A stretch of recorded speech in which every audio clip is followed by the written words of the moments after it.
Paz, meu amigo, minha amiga, eu sou o pastor Nilmar Costa, pastor da amada família Batista Candelária aqui em Candeias PR. Bem-vindo a mais um episódio do E aí, pastor, o que a Bíblia diz? A nossa pergunta de hoje é: existem alguns pecados mais sérios que outros e também imperdoáveis? Em 1 João 5,16, João diz assim: se alguém vir pecar seu irmão, pecado que não é para a morte, orará e Deus dará a vida àqueles que não pecarem para a morte. Há pecado para a morte, por esse não digo que ore. Este é um verso de interpretação muito delicada, porque de um lado a gente sabe que a palavra de Deus assegura que em Jesus um pecador bebe de uma fonte de perdão incondicional e inesgotável.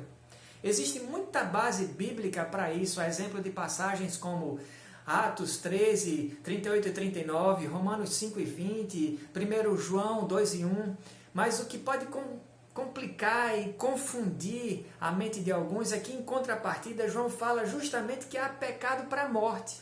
E aí, como é que a gente pode encontrar harmonia nessa aparente contradição? Bom, o fato é que os teólogos têm opiniões diferentes sobre o que João quer dizer precisamente com a expressão pecado para a morte.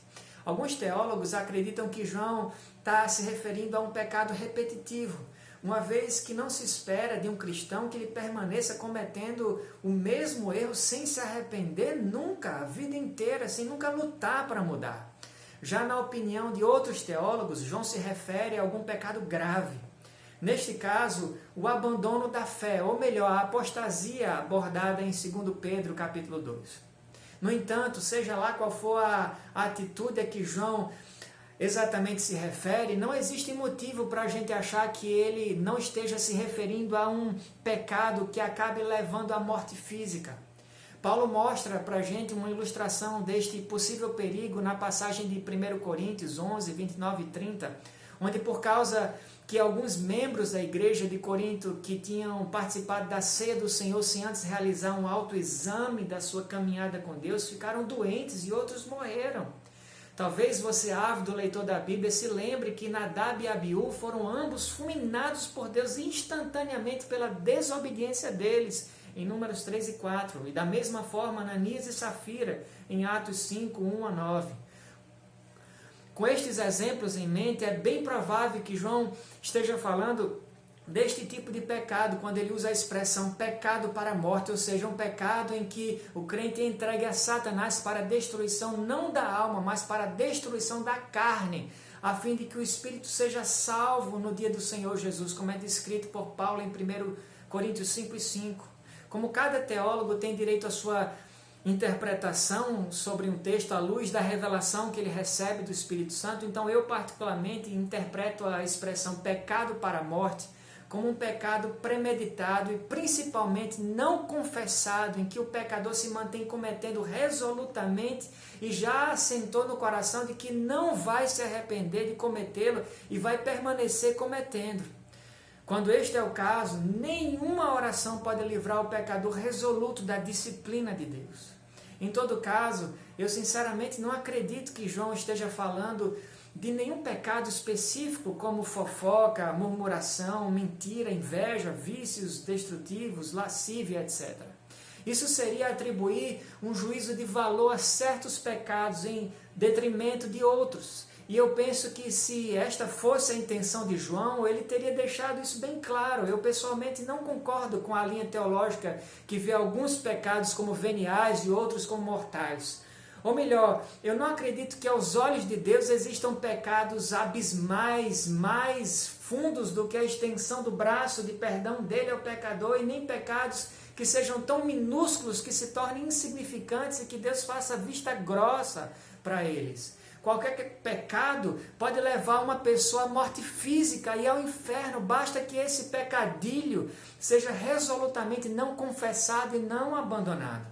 Mas agora eu quero convidar você a se apegar a uma maravilhosa notícia. Uma vez que o seu pecado é confessado e abandonado, ainda que você peque 100 vezes no dia, se você se arrepender sinceramente, cada vez pode ficar certo de que não existe nenhum pecado tão fatal que seja capaz de neutralizar o perdão de Deus oferecido a você por meio do seu Salvador Jesus na cruz. O único pecado sem perdão é o pecado não confessado, qualquer pecado, porque nunca sentir a necessidade de se arrepender de um erro implica em uma pessoa não ser habitada pelo Espírito Santo, que convence o pecador da justiça, do pecado e do juízo. Logo, isso se constitui em uma blasfêmia contra o Espírito Santo, pois nega o papel e a pessoa dele na vida do ser humano. Mas graças a Deus, meu amigo, minha amiga, há perdão para você que hoje pecou e está arrependido ou arrependida do que você fez. Uma das ilustrações mais emocionantes sobre o escopo infinito do perdão de Deus estendido ao mundo inteiro através da cruz de Jesus é retratado em um trecho de um sermão tremendo intitulado Pecadores de Jerusalém, do grande avivalista e evangelista John Bunyan, autor do livro Peregrino, o segundo livro mais vendido do mundo de todos os tempos depois da Bíblia. Nesse sermão dele, Bunyan fala aos pecadores ouvintes que porventura se identificam com os pecadores que viviam em Jerusalém e rejeitaram a Jesus.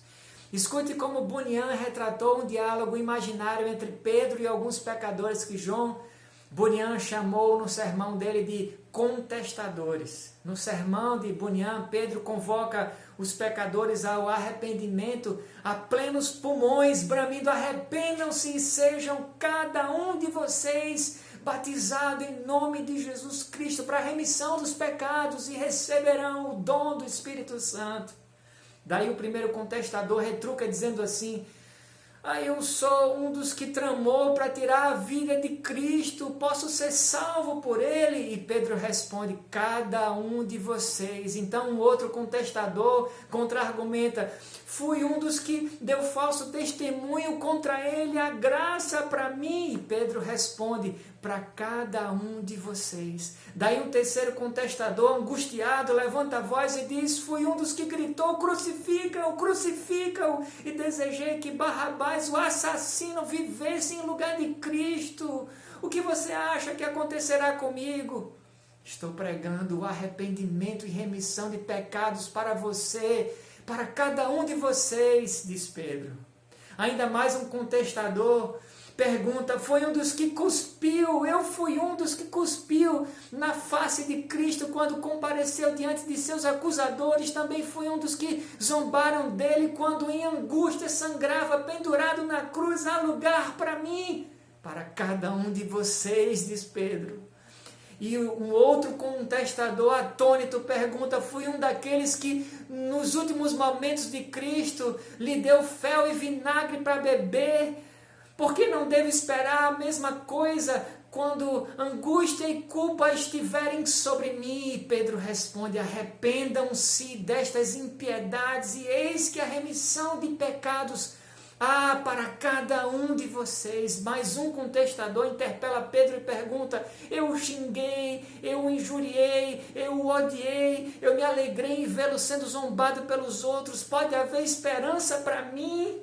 E Pedro, o incansável semeador de esperança, responde: há para cada um de vocês. Arrependam-se e cada um de vocês seja batizado em nome de Jesus para a remissão dos pecados e receberão o dom do Espírito Santo. Deus te abençoe muitíssimo.